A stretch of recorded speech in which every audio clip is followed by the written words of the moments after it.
आप सभी को नमस्कार एवं जय श्री राम।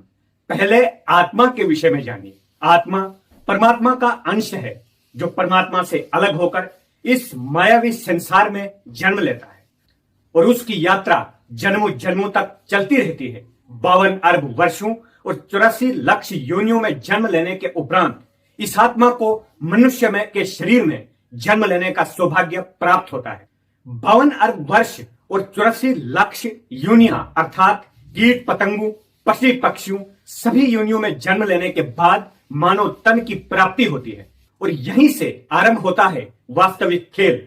यहीं से आत्मा के भविष्य का रास्ता तय होता है, यानी आत्मा का वो रास्ता जिसके लिए वो जन्मों जन्मों तक 52 अरब वर्षों और 84 लाख योनियों में भटक रही थी। आत्मा को मोक्ष प्राप्त करने का रास्ता मानव शरीर से मिलता है।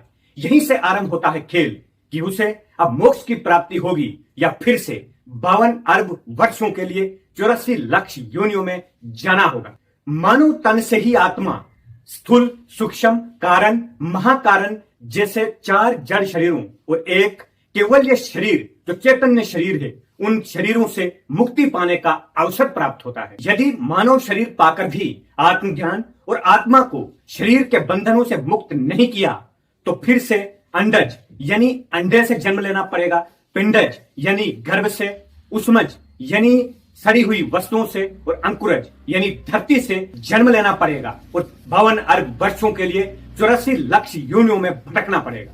84 लाख योनियां अर्थात पशु पक्षी कीड़े मकोड़े पेड़ पौधे जैसे शरीरों में दुख सहना पड़ेगा। इसलिए मानव शरीर मिला है तो इसका लाभ उठाना होगा।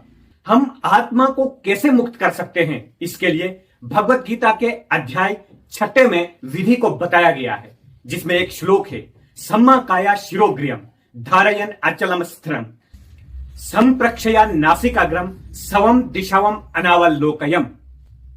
समाकाया अर्थात शरीर को सीधा करते हुए, शिरोग्रियम सिर और गर्दन को सीधा रखते हुए, धारयन अचलम स्थिरम सीधा स्थिर होकर बैठते हुए, संप्रक्षया नासिकाग्रम अर्थात नासिका के अग्रिम भाग पर एक टक देखते हुए, सवम दिशावम अनावलोकयम अन्य किसी दिशाओं को ना देखते हुए, यानी शरीर सिर गर्दन को सीधा करते हुए एक आसन पर स्थिर होकर बैठते हुए, नासिका के अग्रिम भाग पर दूसरी किसी दिशाओं को ना देखते हुए, नासिका का अग्रिम भाग जो संकेतिक स्थान है उस स्थान पर ध्यान लगाते हुए हम शरीर के अंतःकरण में प्रवेश कर सकते हैं, जिससे आत्मा को स्थूल सूक्ष्म कारण महाकारण और केवल शरीर से मुक्त करवाकर द्वैत भाव से अद्वैत भाव में जाकर आत्मा को मुक्त कर सकते हैं। इसलिए इस विधि को जानने के लिए संत मत में आइए, संतों से उस विधि को जानिए जो नासिका के अग्रिम भाग पर भगवत गीता में संकेतिक स्थान बताया गया है। उस स्थान को सही सही जानने के लिए संत मत में आकर संतों से इस विधि को जानिए और आत्मा को शरीर और नाम के बंधन से मुक्त करवाकर उसके वास्तविक लक्ष्य की प्राप्ति के लिए योग अभ्यास कीजिए, ध्यान कीजिए, क्योंकि ध्यान की विधि से ही हम आत्मा को मुक्त कर सकते हैं। इसलिए आत्मा जागृत अवस्था में नासिका के अग्रिम भाग पर यानी आज्ञा चक्र पर होती है।